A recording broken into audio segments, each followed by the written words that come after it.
Okay. Well, we are ready to go. All right. I'd like to call the meeting of the Cobb Board of Elections to order. And our first item is we have a time of public comment. Each person is able to speak up to 5 minutes. How many people do we have on our public comments list? I have about 11 folks. Let me see.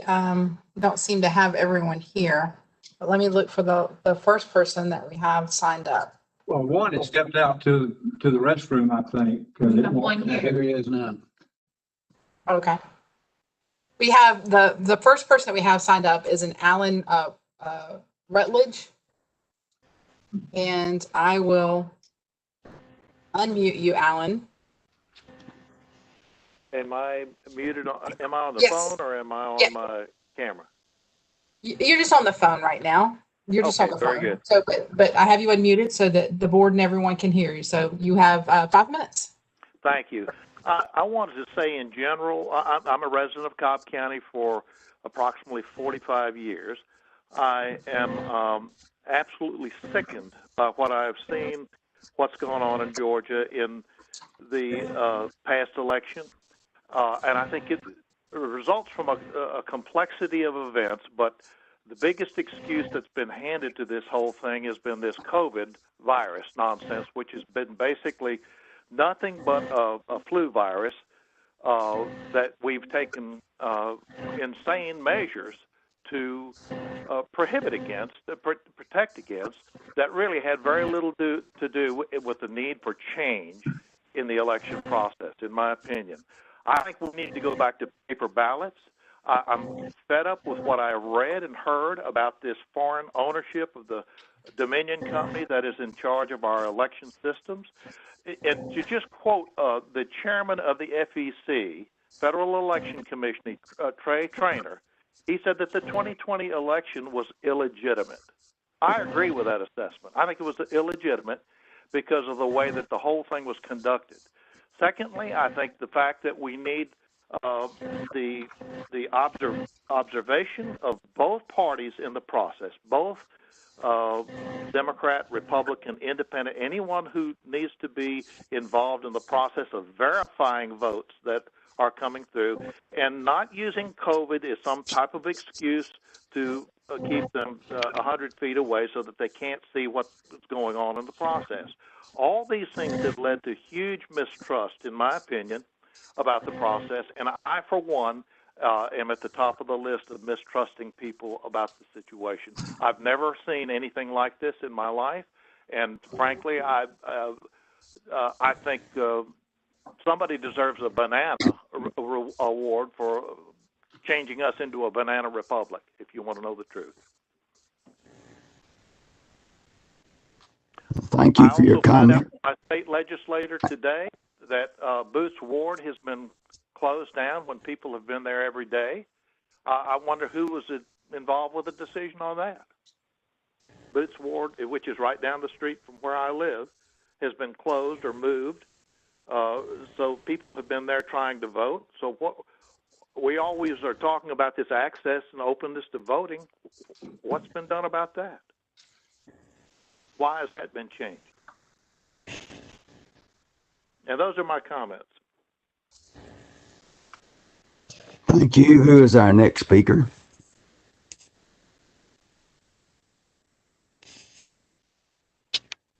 Okay, our next speaker is George Balbona. All right. Thank you. He is not an attendee today, so I'm going to move to the next speaker on my list, which is Michael Opitz. Thank you. Can you hear me? Michael, yeah, you've been unmuted, so you have 5 minutes to speak. Yes. I have a strong objection to the continued use of the voting machines, and I have been on this issue for 16, 18 years. But these are the facts that we know. The voting machines and software were developed in Venezuela to skew elections. And it did such a good job that what they did was they exported this technology to countries around the world to pick to the highest bidder. We know that the voting machines are flawed. We know that they flip votes. We know a lot of things. We know that the Chinese manufacture the computer chips. So we're using machines that are terribly flawed by intent and easily manipulated by foreigners, manufactured by foreigners. The chips are by foreigners, and we use these for our elections. That's absurd. It's like going to the Godfather's gambling casino and knowing that the roulette wheel is rigged, but yet we gamble again. So I would propose that we not use the voting machines to tabulate the votes and record the votes. What we do, we can use the machines to go ahead and register the vote and then print the document and then put that document, that paper, after we review it, the voter reviews it, into a secure lockbox to then be transported to wherever the votes are going to be counted by a Republican and a Democrat, and then counted under close observation of both to ensure an honest election. We cannot afford to have our country change because we have not paid attention to the fundamental basics of good government and good elections. We have a history in this country of good elections. The voting machines allow for election to be robbed and stolen nationwide. There's manual counting of documents, may have some voter fraud in pockets, but certainly not a nationwide effect. And so for this election, that's my proposal. And it's a firm proposal, and I see no other recourse but to have the documents, the ballots, hand counted from a secure voting box and have an audit chain every step of the way to make sure that we do not continue with this absurdity and this fraud that is about to tear our country apart. Thank you. Thank you. And who is our next speaker? Our next speaker is Joyce David. If you'll give me just 1 second, I'll unmute you. All right, Joyce, you've been unmuted. You have 5 minutes. Thank you. Can you hear me? Yes. Okay, I'm Joyce David. I'm 71 years old. I spent my last 43 years as an attorney specializing in criminal law and election law. In the general election, I was very concerned about COVID, given my age, and so I monitored the wait times per the app at the various voting locations to determine when would be the best time for me and my family to vote. And so I know how busy it was at the various voting sites.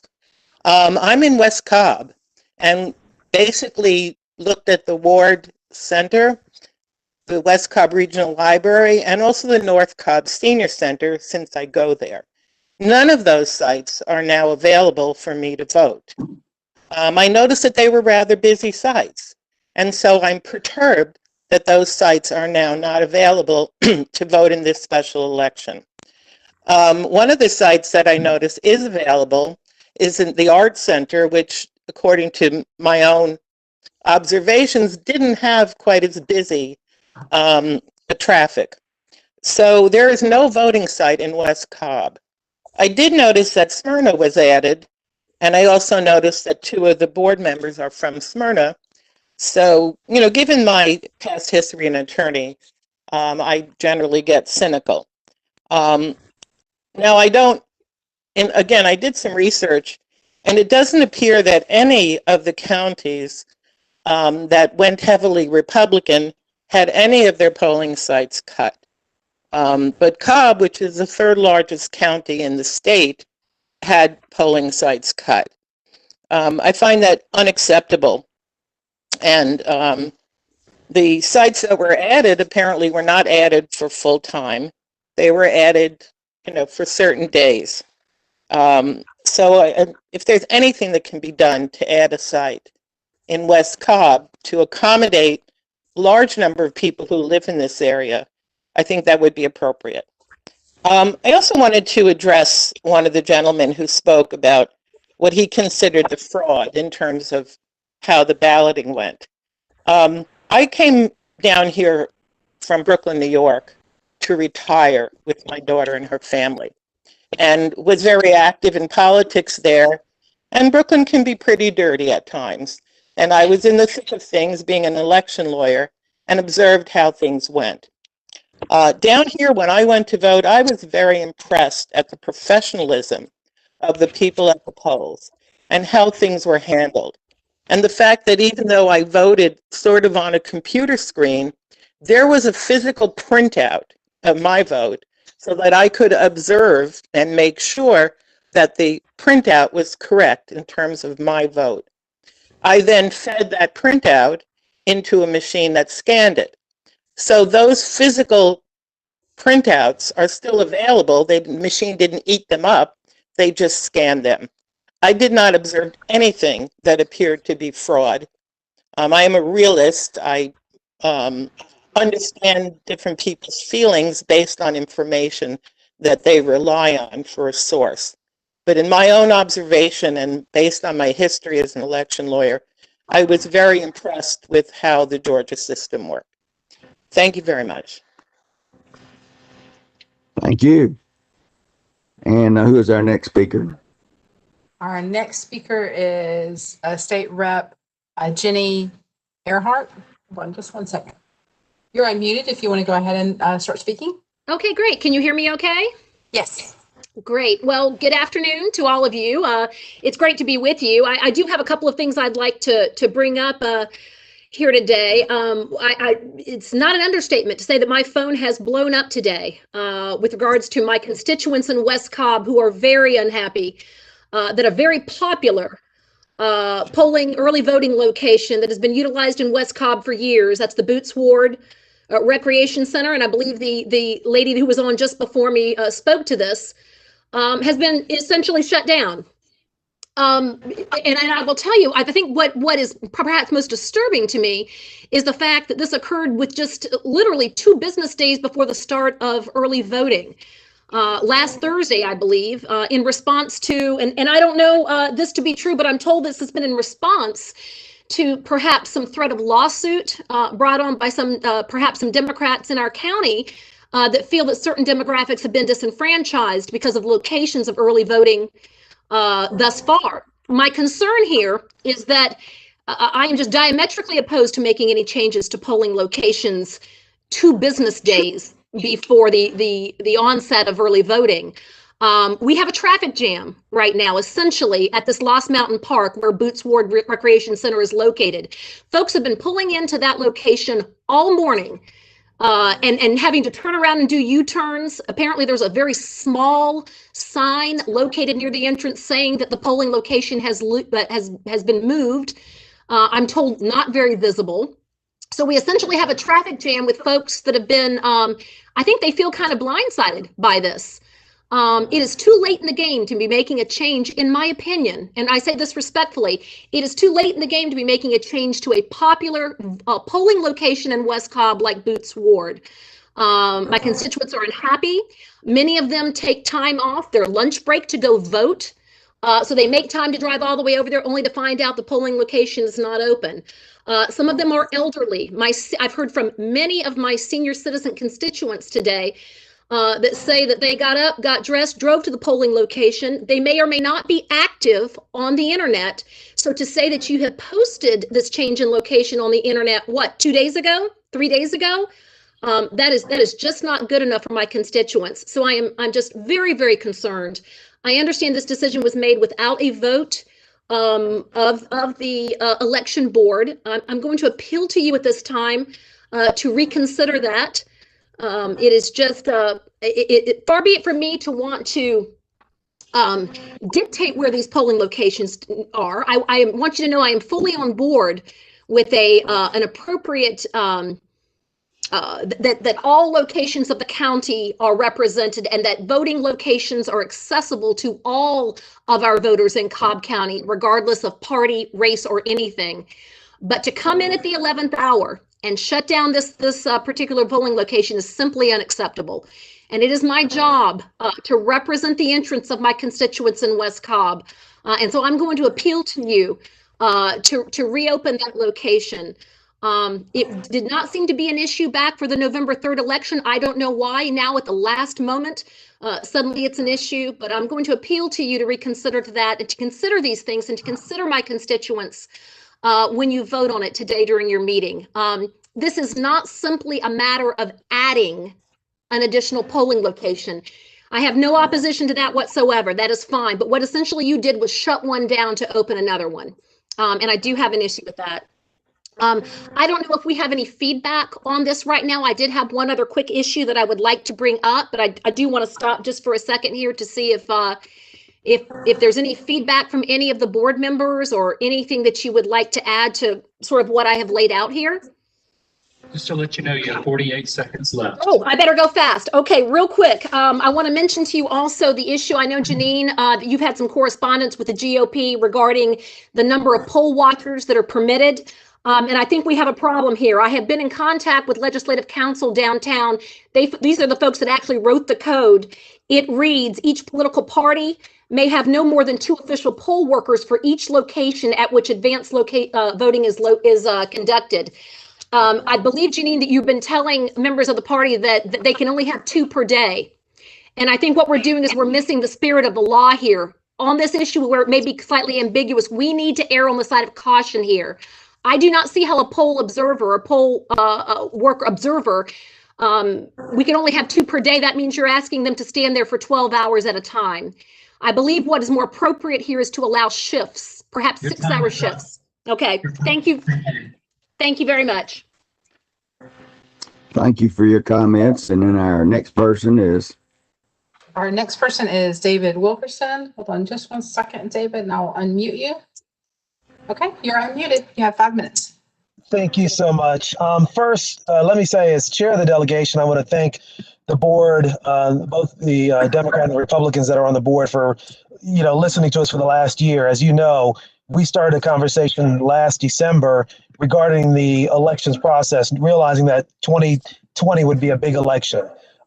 We had a lot of requests that we sent over via email, and those requests some were honored, some were not, but they were all discussed. So I just want to thank the board for doing your job and for the election workers. The last request we did put in was to increase from in the general election, we had 11 early voting sites. It went down to 5. We asked for an increase back to 11, realizing that the workers are under constant strain.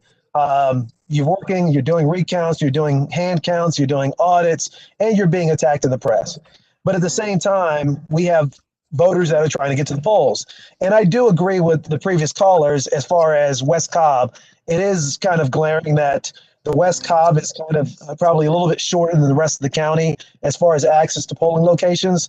So I think that is a legitimate concern based on everything I'm seeing. And that's a conversation I had as soon as I saw the change. But so with that, I would still ask the board, as we did back on, I think it was the 3rd of this month, to consider a large voting location such as the Civic Center to allow it to come from the whole countywide, similar to the experience that people experience in Atlanta with the State Farm Arena. The other piece that I have a concern about is the fact that I understand that there's an audit. I just saw something come through. I would like to see the board forcefully defend our staff and the elections office that if we're already having difficulty keeping people staffed, if I'm getting an email every minute starting at about 8 o'clock in the morning, going to about 11 o'clock at night, I'm sure you guys are getting similar type emails. I don't know who wants to work under that condition, whether you're a Democrat or Republican or independent. And to ask for a signature audit is unconscionable. I would ask that the board strongly push back on a signature audit during the time that you're actually working on a current election that will have no impact. Political pressure from the state of Washington or North Carolina or somewhere else should not impact the Secretary of State's job. And what he did today, I'm afraid, is going to cause harm to Cobb County. We already made national news because of our reduction in early voting sites. Now, the fact that we're the target of a signature audit gives the impression that something was done wrong, when I'm quite confident that if the other side of the Secretary of State has sat on the same meetings we sat in, he would realize the processes are in place. So the delegation will support you. I know on our side of the aisle, hopefully everybody else will. But I just ask that you push back on the signature audit, not because it's not needed, but because it is going to stop us from actually doing an election that is in less than a month. But thank you for your time, and thank you again. And if I could ever be of service, please let me know. Thank you very much. Okay, And our next speaker is Jan Barton. Jan, you're unmuted, so you can go ahead. I know Jan was having some issues with her phone. Jan, are you able to speak?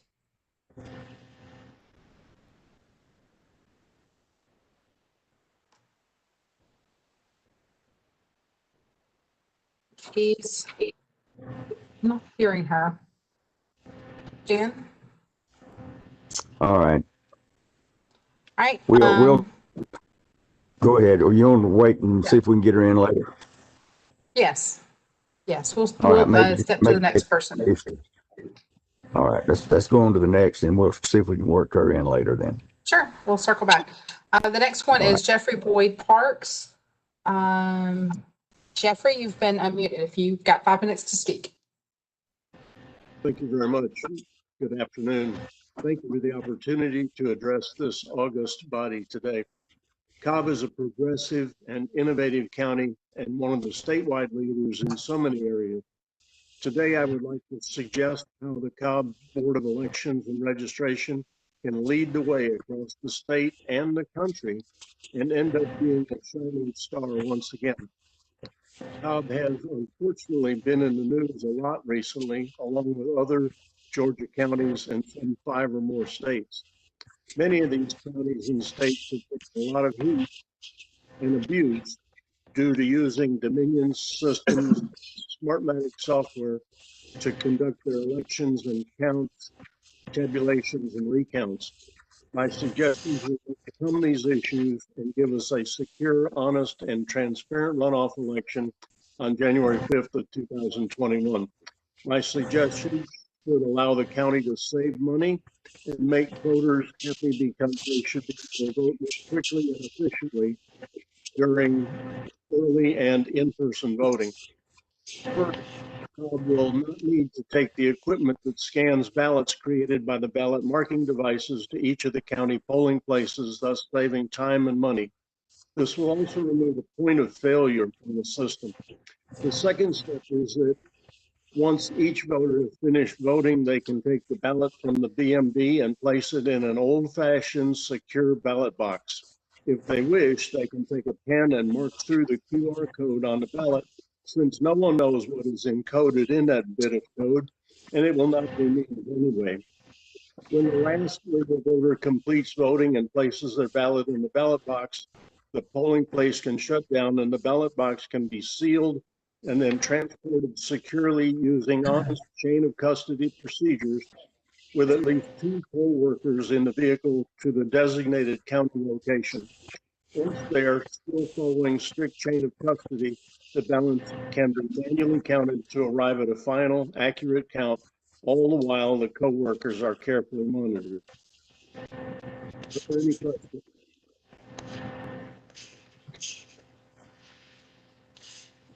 Does anyone have any questions? We do not take or answer questions. You have your opportunity to make your comments. And with the comments, we'll move to the next speaker. Thank you for this opportunity. I hope you will accommodate me and adopt these simple suggestions, Bill. Thank you. Our next speaker. Give me just 1 second. Sorry, we've got a lot of attendees online right now. Yep.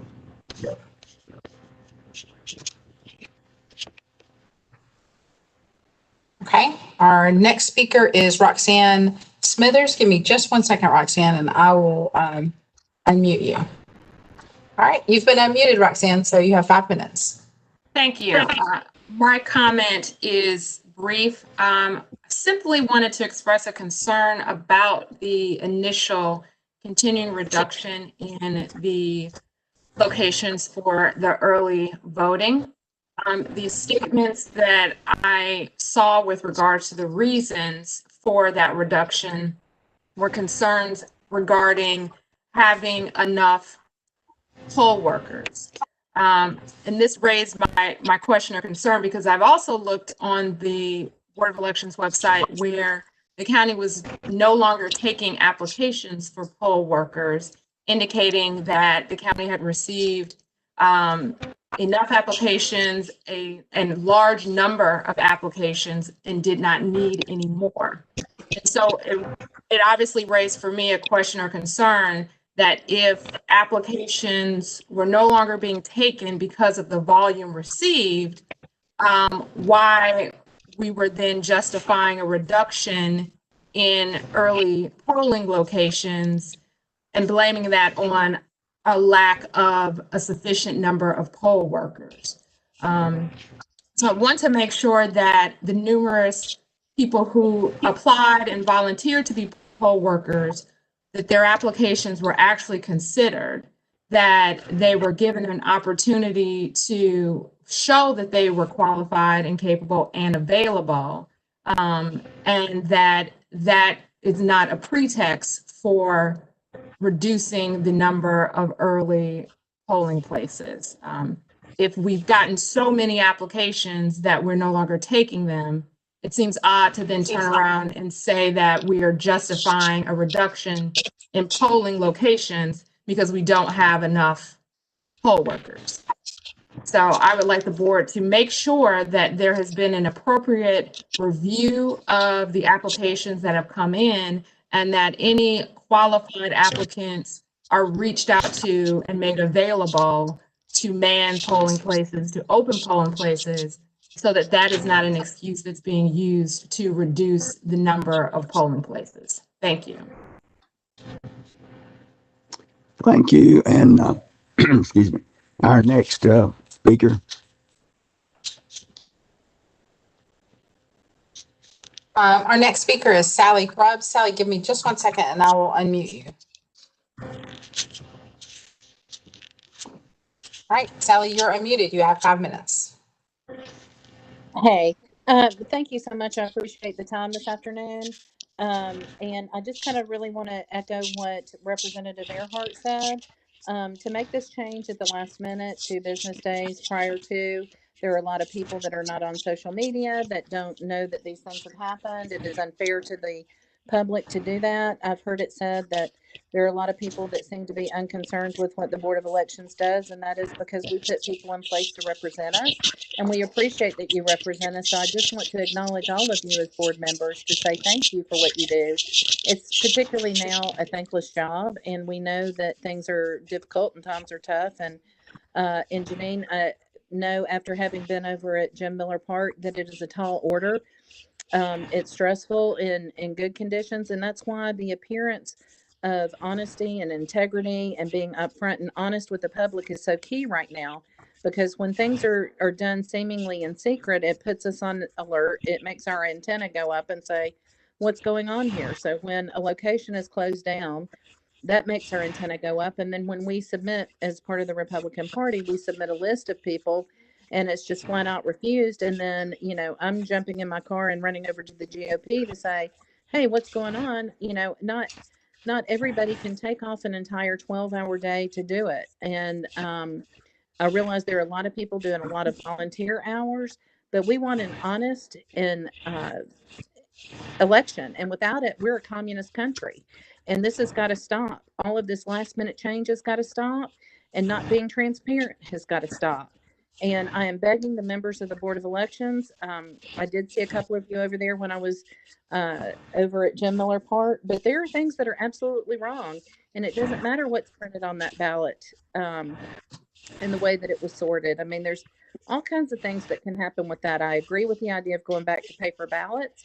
And we need a better process for screening people to work these locations. There were people over there at Jim Miller Park that I don't think were properly screened, and it's short on time, but at the very least, we feel that numbers of us feel that this is just a process that is broken, and it is broken in Cobb County, whether anyone wants to realize that or not. And I just want to echo exactly what Jenny Earhart said. So thank you for letting me speak. Thank you. I noticed that we get Jan Barton. She was having trouble connecting. And have you been able to unmute her phone? She claimed that her phone was not unmuted. Her phone is not joined to her web attendee presence, so I'm not able to unmute her phone. I can only unmute her PC presence, and they aren't joined together in the background. So she said she was going to. I've been chatting with her, so she's going to email you her testimony. All right. Well, thank you very much. And who is our next speaker? The next speaker is Lindsay Tippins. Give me just 1 second, Lindsay, and then I'll unmute you. Lindsay's actually here. He's here. here. Sorry, I can't see. You guys are all in masks, and it's really tiny. I'm sorry. Go ahead. All right, Lindsay. Speak into. You just talk. They can hear you. If you want to get closer, you can. Sure. It's fine right here. It's good to go. Ladies and gentlemen, it's a privilege for me to be able to come and speak to you today and visit with you. I am here speaking against the closing of the early voting location at Boots Ward Recreation Center in Lost Mountain Park. I understand the concerns that the election officials have regarding access to early voting in South Cobb. I'd like to give each of you a map, if I may. I think this is a graphic of the problem with that.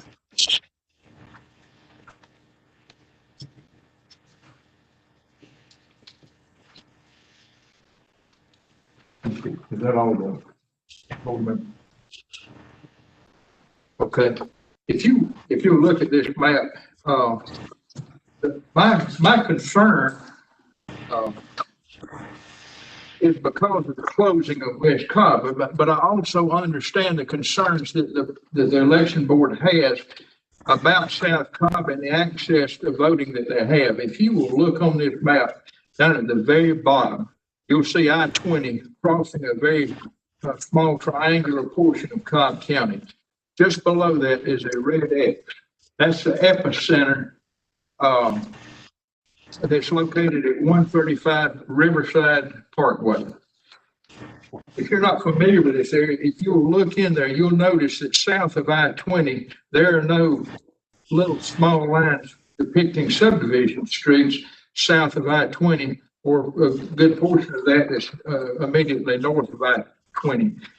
But if you look at this, this is located adjacent to Six Flags. It's a little over a half a mile from Fulton County and the river. It's in a highly developed industrial area that has very, very little residential property. It's closer to Fulton and Douglas County than the vast majority of the South Cobb voters. This is on a small finger of Cobb County that, as you see, protrudes down between Fulton and DeKalb County. That's the sole location before this election in District 4 of Lisa Cupid. And I'll apologize on District 1 up there. It shows Bob Weatherford, but this is the map that's available on the county website for county commission districts. But if you'll notice on there, there's two other X's on there. One is the Ron Anderson Center, just north of Powder Springs. The second is Lost Mountain Park, that's just south of Dallas Highway. I'll agree that there's a problem with access, as you can see, in that this site is very distantly separated from the majority of voters in District 4. But this location is a location that needs to be moved closer to the center of the population of the Commission District 4. You also would have the option of adding an additional voting location in Powder Springs at the Ron Anderson Center. But to close the Lost Mountain precinct as an early voting location, I think is unwise to do so. I'll point out these facts. Number one, it has been an early voting location since early voting began in Cobb County. It was one of the initial sites and has remained that through this past general election. It's also a very well-known early voting location. I went over there this morning and at 8:42, I saw 5 cars pull into the Boots Ward Recreation Center in just over 1 minute. There's a tremendous amount of traffic there. But one of the assets of West Cobb and the Lost Mountain Park, it has great access.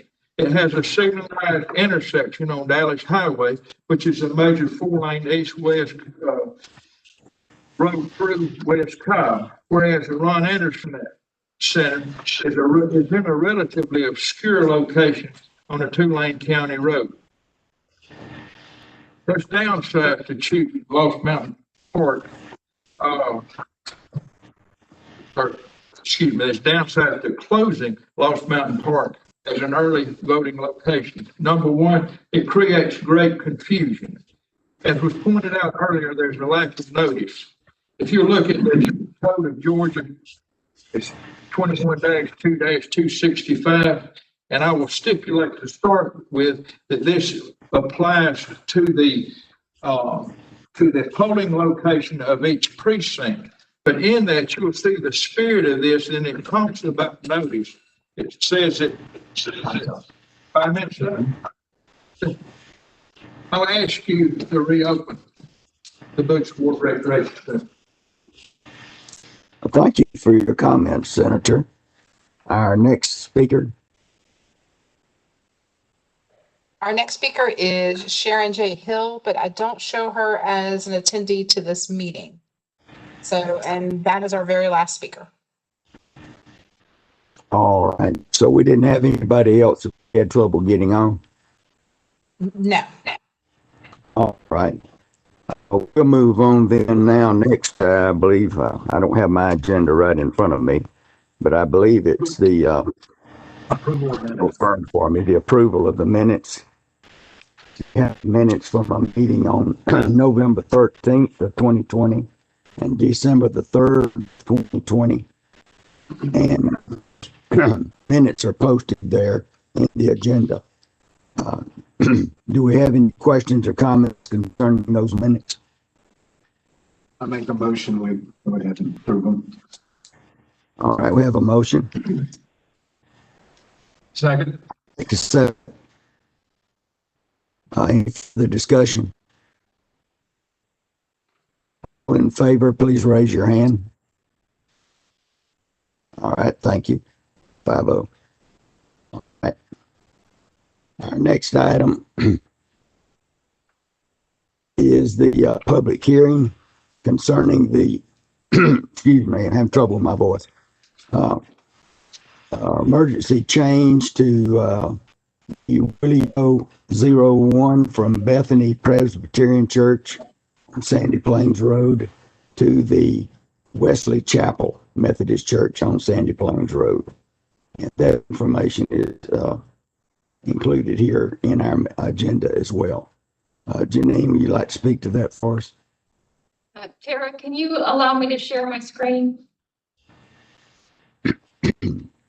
Yes, I can do that.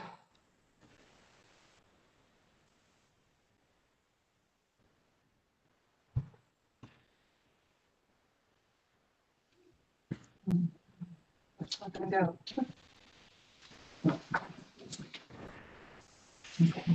All right, so this is a polling place change. We were notified from the current location for Willie 01, which is the Bethany Presbyterian Church, that they no longer want it to be a polling location. And we tried to. Janine, I'm sorry, Janine, we can't see what you're presenting. Oh, it's on my screen.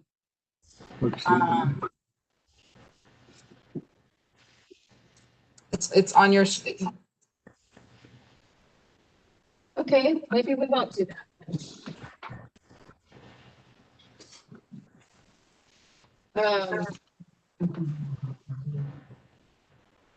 Well, it's on the screen here at the, in the conference room. Could it be held up in front of the camera?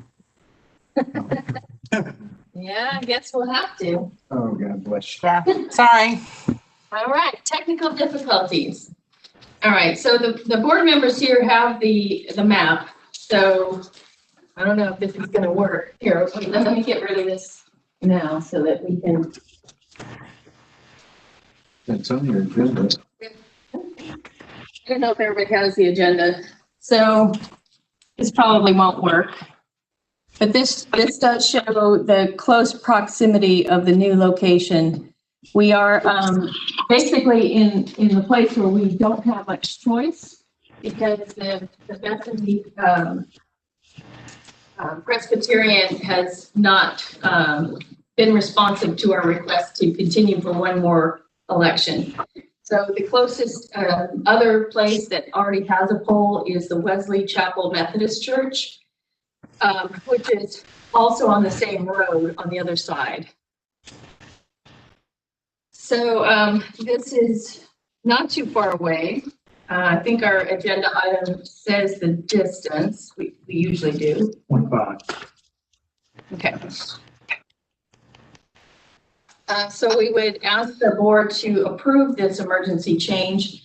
We will have signs out at the old location, and we will try to get a letter out to the voters, but I'm not sure with the time frame that we have, you know, how soon we'll be able to get that out or get it, them in receipt of that. But that would be how we would notify voters in addition to the website and the social media. Could I ask how many voters are impacted? If it's not in the agenda item, then I don't have that. Okay, it may be, I'm sorry. 2835, 2,835.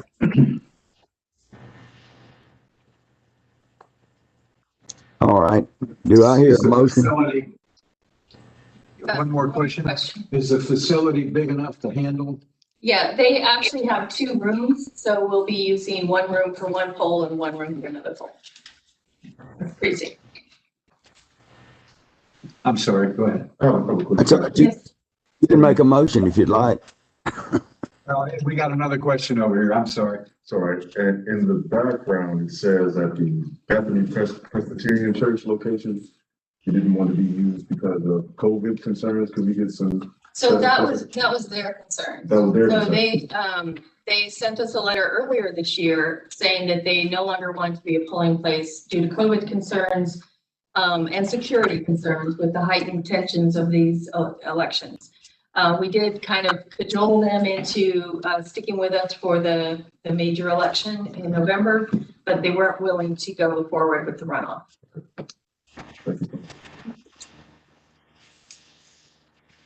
We'll make a motion to go along with it. Any seconds? I'll second. All right, we have a motion and a second. Do we have any further discussion? Hearing none, all in favor, please raise your hand. All right, 5-0. Thank you very much. All right. Our next item here is for Janine, so I'll let you go ahead, Janine, and anything you need to say. Well, unfortunately, I was going to show a slide also on the polling location changes for early voting, but I guess I won't be able to display that. I can show it to the board, and unfortunately, the public won't be able to see that, but we will work from this.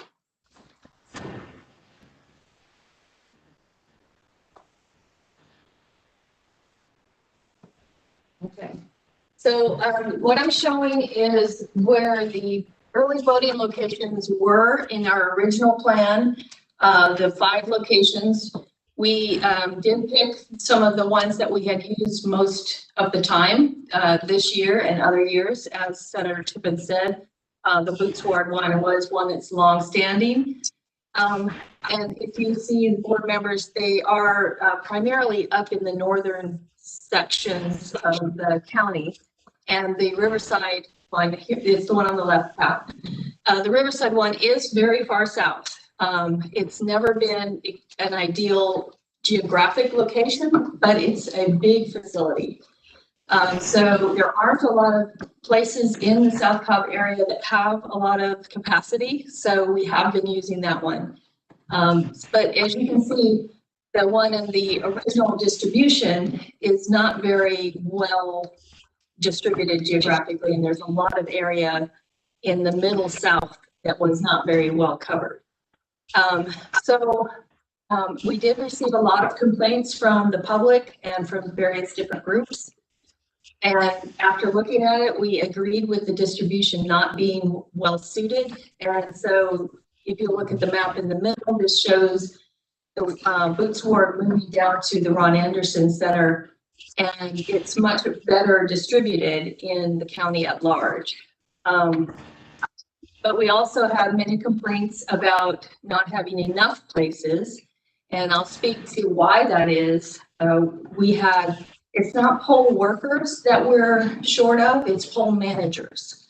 So the management team, which is the manager and the 2 assistants that's required at each polling location. During the November election, we had always planned to have 11 locations, but even then we were very stretched to staff 11 locations. We had planned it from the beginning of the year, but in order to staff all 11, we had a single 3-person team at each place.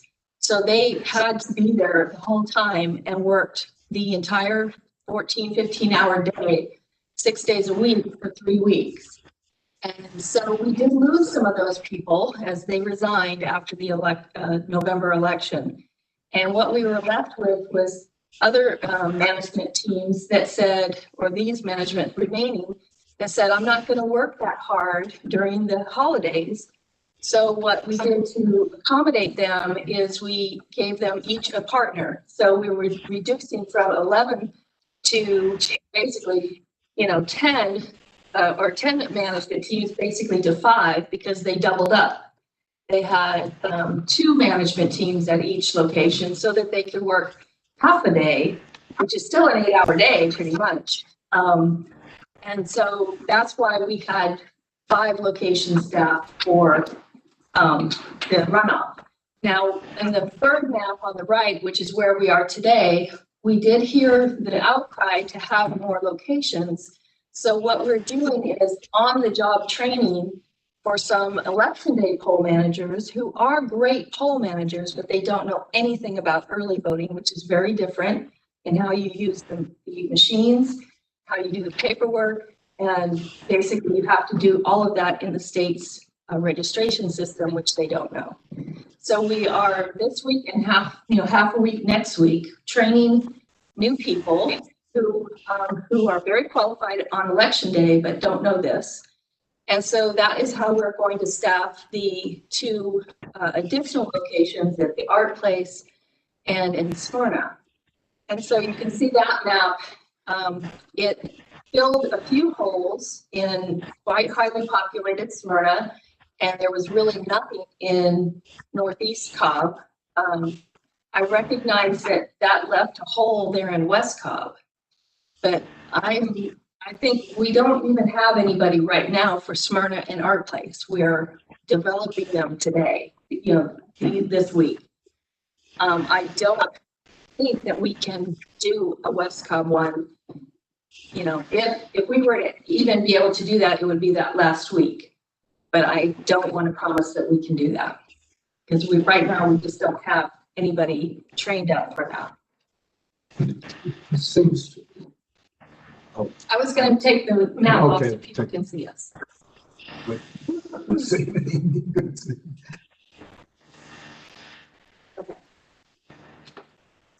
Yes. Got a question here. It just seems like, I've worked this area down here. It's all as a density of voters can't be as much as it should be.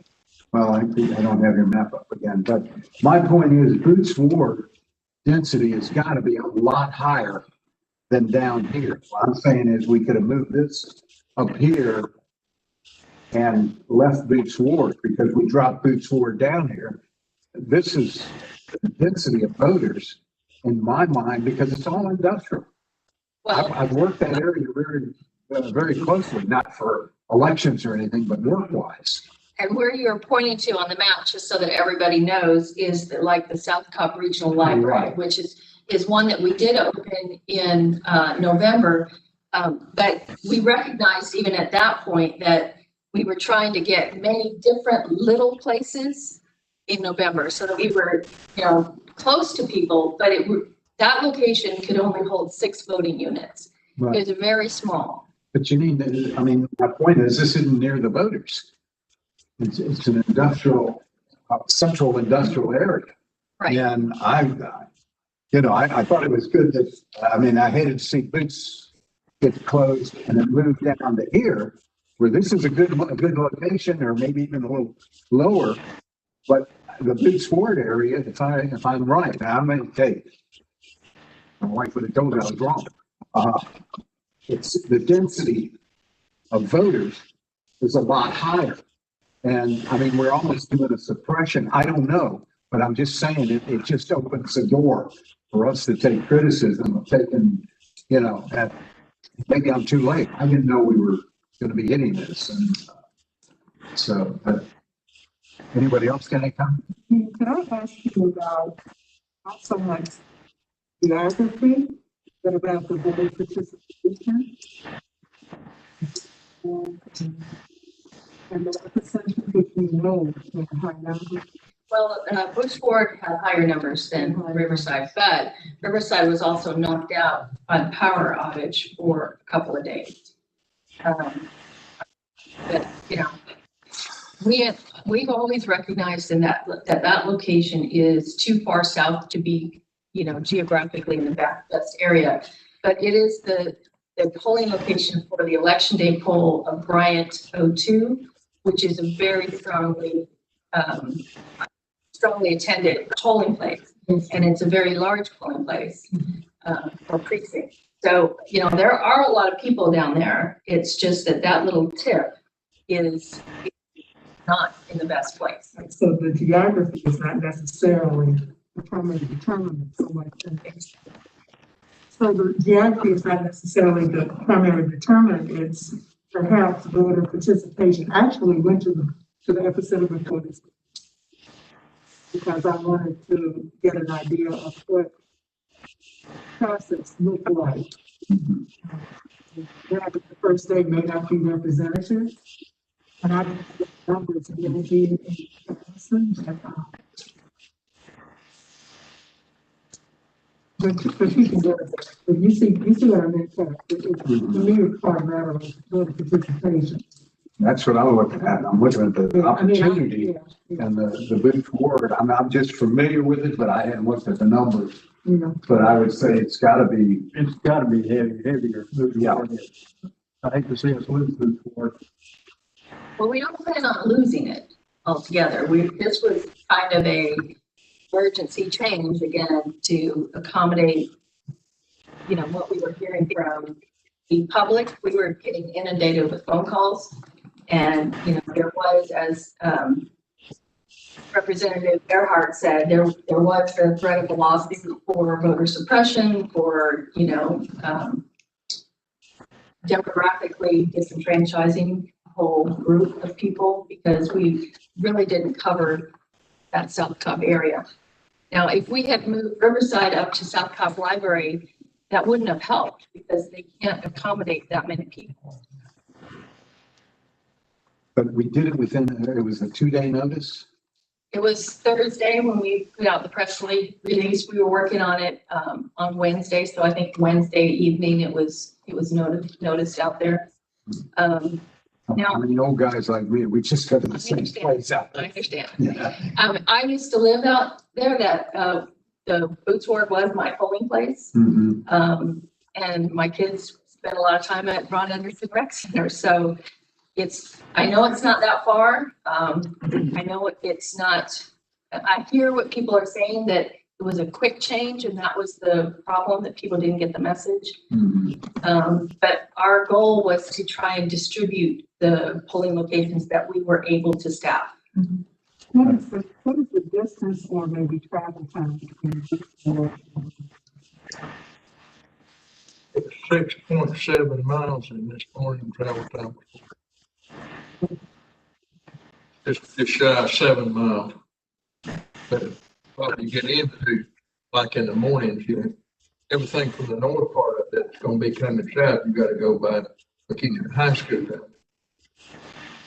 The most direct route. You're gonna go almost in Five Springs and get on Macedonia Road. Y'all are right about it. Those are high numbers. I've looked, I thought I brought them. I thought they were in my documents. But, it's high turnout at Long Mountain. Well,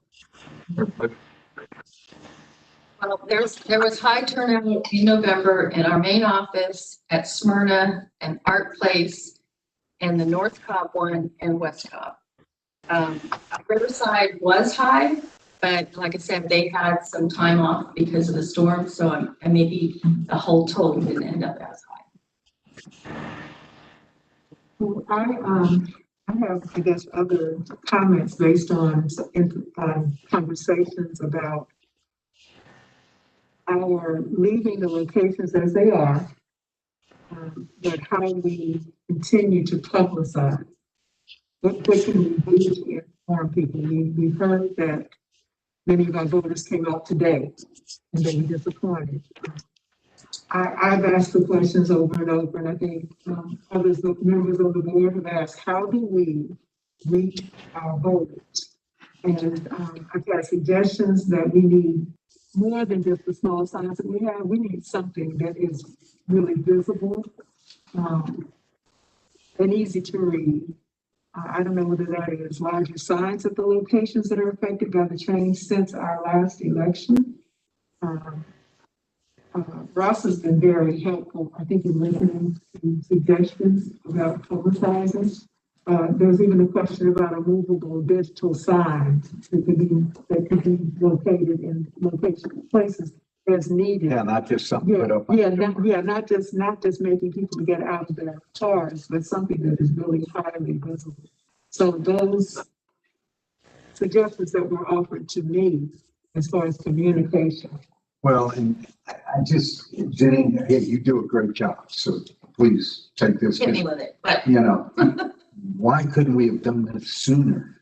Am I just because I'm a day late and an hour short, or it's 2 day notice is I mean, I really feel for these people showing up, and I'm the last one. I am not a computer guy. That's the reason I pay a guy to do my computer work, and so you're not going to catch me. I mean, I'll be on it, but it's just that there's a lot of people that are going to be affected by this, and I think it's really going to cause us a lot of heartburn here. Is there any way we can put some people on boots forward? Or? We have them. That was part of our communication plan. We put a sign at each location and we put poll workers on. My point is, can we open it up again? Oh, I'm sorry, but we do have people on site at all the locations that we're not using to help people. But obviously, as people mentioned, you have to get into the parking lot before you get that message from. I feel for the people out there that are freezing their tails off. Well, I mean, I know it's their job. Don't get me wrong, but and just to remind everybody that we're really only required to open up the main office during regular business hours. Anything else that we do is out of our discretion and is a plus. I don't know how we could possibly staff this location again. One of the things that makes this so difficult, I think, is the fact that there are other large metro county things that have been able to maintain their advanced voting locations to a greater extent than we have. And I think that's one of the things that has put us in the spotlight as well. We're the amount. Right. And we have talked about that, and we recognize that the way we staff that has worked well for us in the past is that we staff the management team with regular employees who work seasonally, but they are our regular employees. They work on absentee applications, issuing them. They know how to work ENET. They move up from a clerk to an assistant manager to a manager. So they're highly qualified, and that's been our pool for staffing that those managers and other counties, to my knowledge, use regular poll workers that or temp agency people.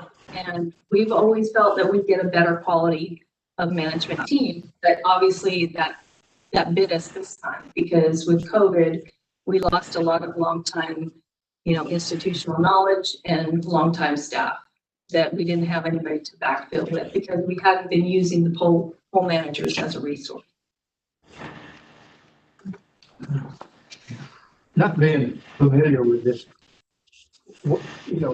selecting these polling places, is there nowhere else in here that we can move the epicenter up into here to make it convenient for these people and leave Grube Park alone? Well, we've already moved out of Boots Ward, so we moved the staff that was at Boots Ward down to the Ron Anderson Rec Center. Yeah, I knew we'd already moved that. I didn't mean that. Right. So the other places that we've used in the South Cobb area is the South Cobb Regional Library that has a very small community room. And like I said, they can handle only 6 voting units. Yeah. And then we were, before that, we were at the South Cobb Community Center, which has very limited parking, and that always created problems. It's got plumbing issues and other facility management problems. So it was not suitable anymore, and that's when we moved down to Riverside, understanding that it wasn't the right location, but it was a much better building. Because we're getting, all of us, I'm looking, all of us are being shopping. We're getting complaints from people in the Mapleton area. Can you put your map back up here? Some other places. I'm sorry. We're gonna block you out again. Sorry, but we're gonna put her map back up so we can. May I ask, when Jessica speaks, she may need to speak loud. I can't hear what she's saying. Okay, I apologize. I know, I feel like I'm mumbling myself. I really do. So I understand, but when you were speaking to me, you were turned toward her, and I couldn't hear you. Yes, and she's reminded me to try to speak to her. Okay. Right, so go ahead, Pat. Okay. To me, I think, and I may be wrong, so please, I'm the last guy I'm back on here, so you guys go ahead after me if you want. But to me, I think we should move something out of, and which one is Smyrna? Just right here? Yeah. Why couldn't we either move this back to Boots Ward? What about this one? That's the main office that's required. Oh, okay. The one to the south. Oh, the one to the south then? The main office is. Okay, yeah, main office is here, right? Or here? You're talking about the Ron Anderson Center? Yeah, I guess so. It's just that I think we're getting ourselves in trouble with the, and I think to be the bad guy here. I mean, but it's just that Boots Ward is so, I got about 8 calls and I don't usually get any calls. And a couple of them, I just didn't want to talk to them, but they were following me, so I talked to them. And these were people that were, they were my age. And I sympathize with them a lot more. Well, the other thing is that it's still not too late to apply for an absentee ballot. It's, we will have 145 polls open on election day. We voted so many people in November early and through absentee that we had very little turnout on election day. That's, if you look at it as a business, which we're not, I understand, but that's unused capacity. You're putting all of your capacity in at the front end. I'm just looking at the complaints. I know, that's why we made the move, was because of the complaints. What's your thoughts on it? I'm receiving the same things that you guys are receiving. It's just that I understand. And, you guys are asking all the questions that I would ask, so I don't find any questions. You live in Smyrna? I know there's one lady said there was two people on the board. I don't know who the other one is. It's just you, right? Hi, well. My address is, that's probably what she was replying to. There you go. You're the problem child. Yeah, well, I did want to explain that this is not on the agenda, but we got a lot of comments, so I wanted to explain where we got to where we are. But I have some items on the agenda. I can continue, or if you have more questions. I'd just like to say this. We stretched things, were stretched to be able to get 11 early voting sites for the general election. Of course, at that, sure there was going to be a runoff. Well, maybe in one race. But the thing is, we weren't able, and just physically because of the need for trained people that are experienced in running early voting sites to be able to have that many. However, the fact that the Boots Ward was moved, I know it's caused a lot of dissension and people at Boots Ward area upset about it. I think if you were to try to move it back to Boots Ward, you'd have somebody else upset about that. And if you were to move from Smyrna to Boots Ward, then I think you'd hear from that as well. Although that won't come up until the third week in Smyrna. I just don't see that we've got any good solution to move anything else around or back at this time. I wish we could, but I don't see it. And I'm what I have to say. If you want to continue, Janine. Okay, so the other items on the agenda is talking about the election night board member assignments. Bill, I think you said you had something already planned, or? I do, if this is agreeable. I've talked to some board members. I think that they were agreeable with this. On election night, we would have Jessica and Fred at our Kennesaw location, the prep center. And we would have Daryl and Pat and myself there at West Park on election night. That's what the assignments I have for it. Everybody's in agreement with that? I'm ready. Okay. The other two items are related to schedule, and then I think we have something else to discuss with our attorneys. The first one is requesting that we reschedule the runoff certification meeting to January 14th at 12 p.m. I believe it was on that Monday, which would be the 11th or 12th. So this will put us in line with the new certification model to certify on Thursday after the election. Okay, so this is Thursday, January 14th, right? Oh, Yes, sir. I make a motion that we approve this rescheduling of the runoff certification. Second. Second. Any discussion? All in favor, please raise your hand. Got a question here. I just want to. Oh, go ahead. Excuse me. Why are we requesting the runoff certification meeting be rescheduled?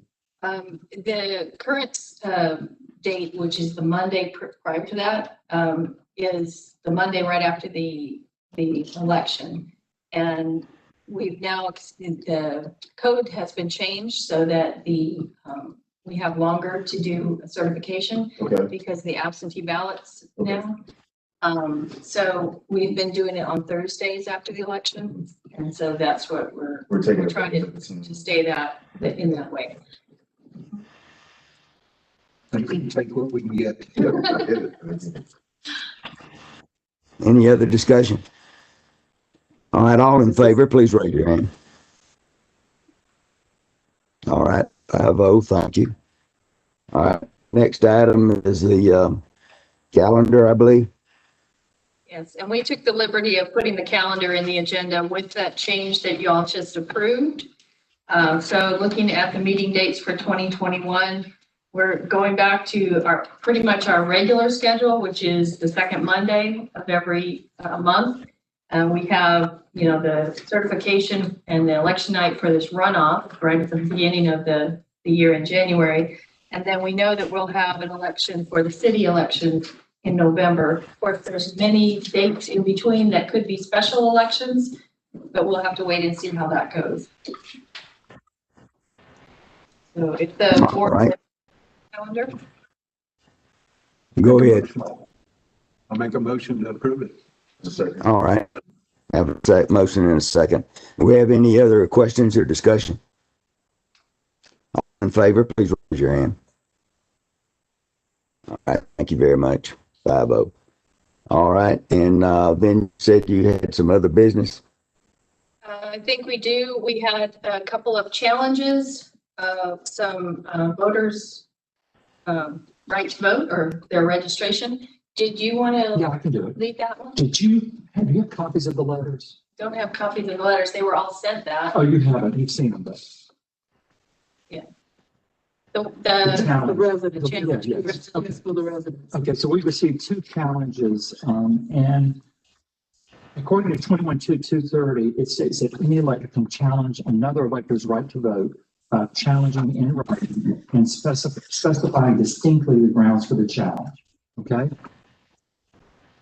Once that challenge is sent to us, the board, 21-230B says that the board shall immediately consider the challenge and determine whether probable cause exists to sustain the challenge. Okay.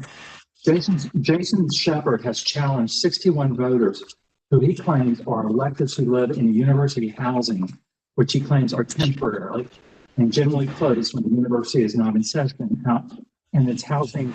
And because of that, he says that they are eligible to vote because they live in this university housing. 21-217A1 states that the residence of any person shall be held to be in that place in which such person's habitation is fixed without any present intention of removing therefrom. Also in 21-217A8, it specifically states that no person shall be deemed to have gained or lost a residence by reason of such person's presence or absence while enrolled as a student at any college, university, or other institution learning in the state.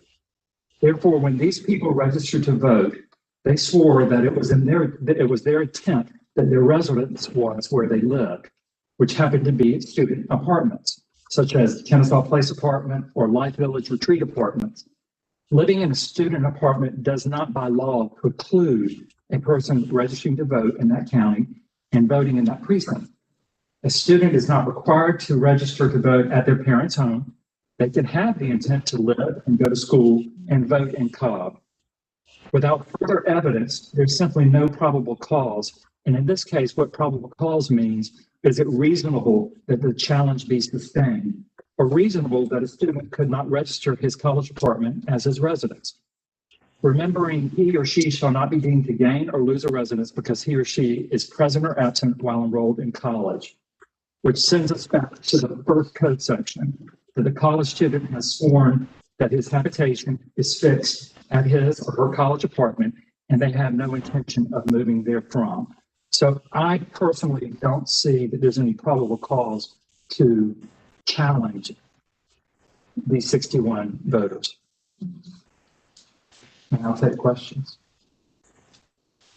All 61 involving university housing. They are? Yeah. Okay. But you can, I mean,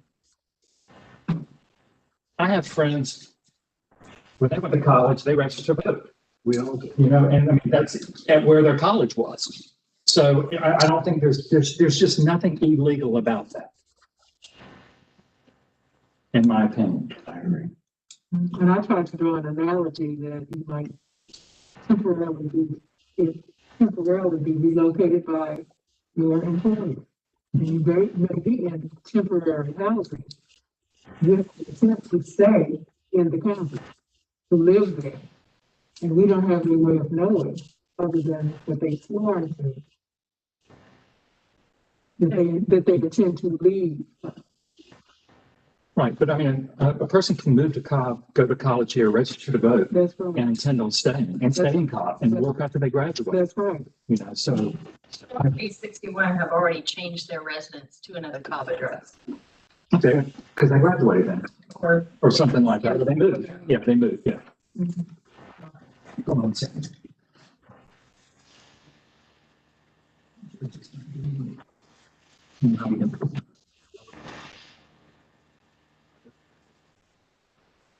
Hold on a second.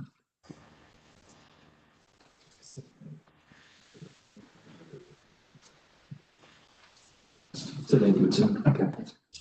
So I will need a motion to either accept the challenge or deny the challenge.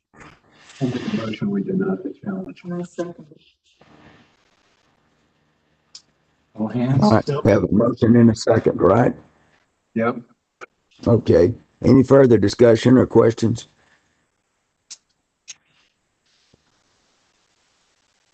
Denying the challenge, that's the motion, as I understand it. Please raise your hand.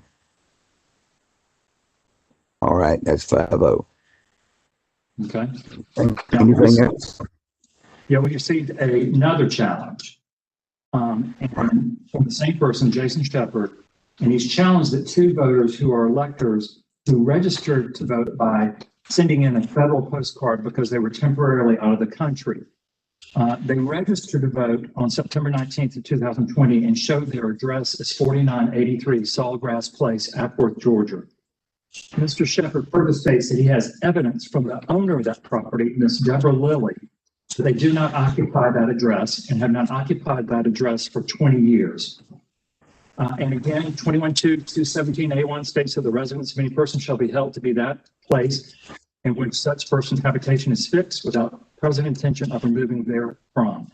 So there is evidence alleged that they did in fact remove from the residence 20 years ago, and they may be improperly voting in Cobb County. But Mr. Shepard's allegations are hearsay, but if the evidence is presented, it could be voter fraud. I believe that this may meet the standard, as it is reasonable that the challenge would be sustained based on the allegations presented, the allegations being that they do not live in Cobb. But really, this is up to the board to determine whether they think that this is sufficient evidence.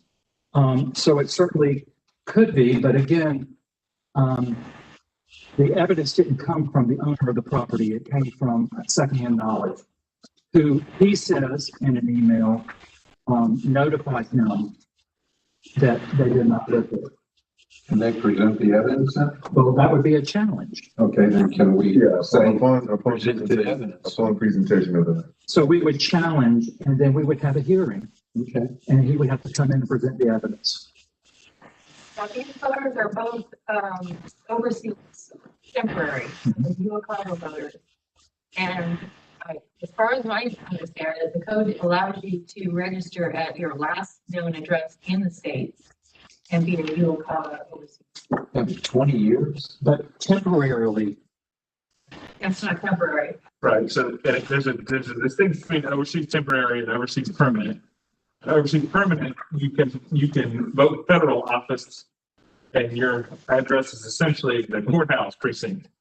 But they didn't do that. If the report here is correct, and they said overseas temporary when they used their prior address, and so they could have been they just used the wrong card or the wrong process, and they're overseas permanent and should have just used the courthouse precinct. But they apparently listed their just use whatever their prior address was. Well, and we call it overseas temporary, but the federal postcard says I live overseas and my term is uncertain, or some wording like that. So it doesn't really say temporary, which has kind of a different feel to it than I just don't know when I'm coming back. But the code section distinguishes between permanent and temporary. Okay. I say we have them come in. I mean, we would notify them they could do it if they're overseas. We could do it. We have their email address. Yeah. And we could do it at a time, that kind of accommodated. I think according to 69, we have to have a hearing.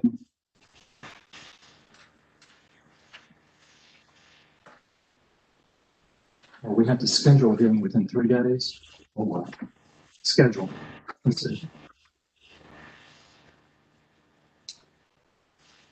No, for this one, for 2:30, that's for the registration. For 2:30, you just have to do it, you have to have a hearing before, the returns are consolidated. So you have now, but really until the week after. That's right. So just, that will give them time to get that set up. But they've already submitted their ballots, so we need to quarantine those basically. Correct. Yeah. But we need a motion if we're going to challenge them to challenge them. Make a motion to challenge.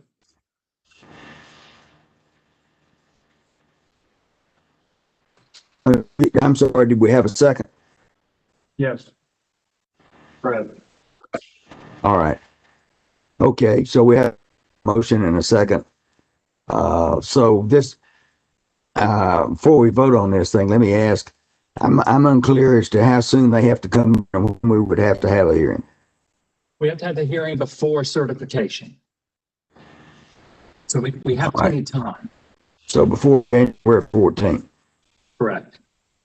And so do the voters in question have to be here? How's that handled? Well, they don't have to, but I would think they'd want to be here virtually and defend if they, or either somehow, give explanation of. Okay, so they could do it virtually. They could do it virtually, you say? Yes. Yes. Okay, I just thought they were overseas, so I didn't know what the deal was on that. All right. All in favor, please raise. Go ahead. You probably need to come up with a time of when you want to hold the hearing, and that's probably going to be a question for Janine. Yeah, I mean, we can set up a virtual meeting so that they can join. We just have to give 3 days notice to the voters. I guess you could challenge them and then contact them and see what would work. Right. Okay. We'll set up a date and time that y'all can participate in. Okay. Did we have a motion? Yeah. Yeah, we already got the Motion. We're ready to vote. We're just carrying out the discussion. Anything else, Greg? That's it. Okay. All in favor, please raise your hand. That's 5-0. All right. Any other matters? I have a question about where we are with the signature verification. I call it chatter. For me, right now it's chatter, but I want to know the status.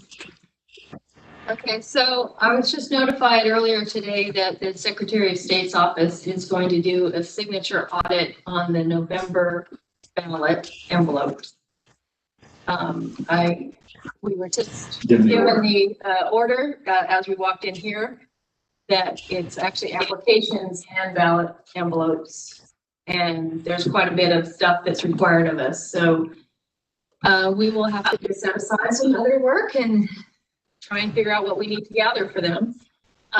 There was apparently, well, I know there was a complaint in a sworn affidavit in the lawsuit that the Trump campaign filed in Fulton, I believe. And it was one of our borrowed employees from the Parks Department swore an affidavit that we were not checking signatures. Her statement was that because she was doing that work, which means she was checking signatures, but when she put some signatures in or some applications into a bin to be looked at by the supervisor, that the supervisor okayed them.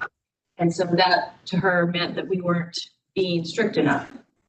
So basically we had already answered that allegation. The supervisor had done a sworn statement as well.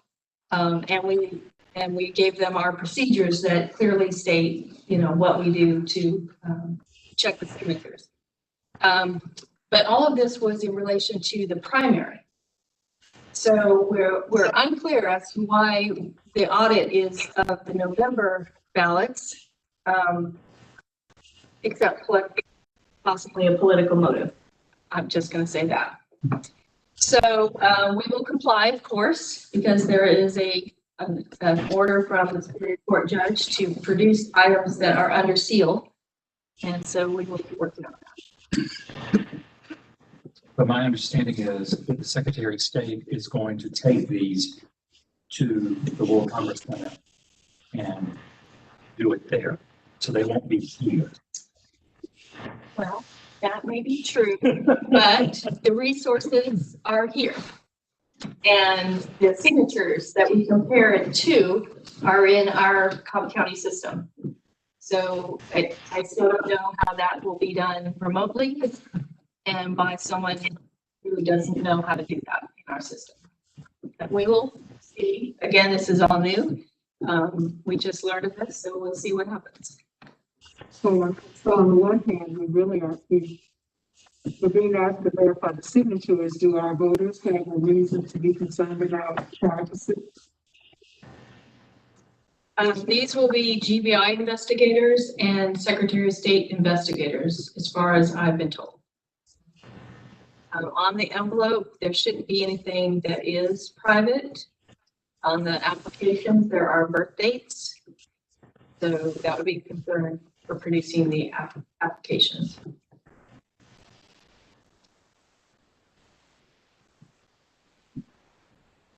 Anything else? Is that all you had, Jessica? Okay. That's all. And unless we want to back up to whether we're going to do larger signs.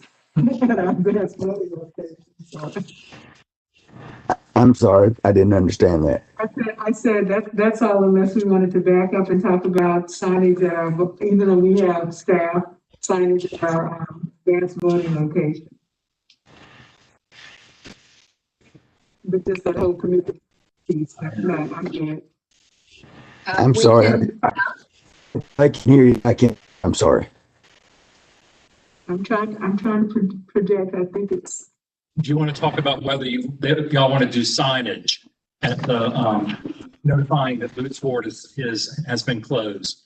Electronic big signs on the street for early voting. And also at the ones that are opening only that last week, that they're only open that last week instead of beginning today. We would have to ask DOT if they have any. In the past, they have not had very many available, but we can certainly ask.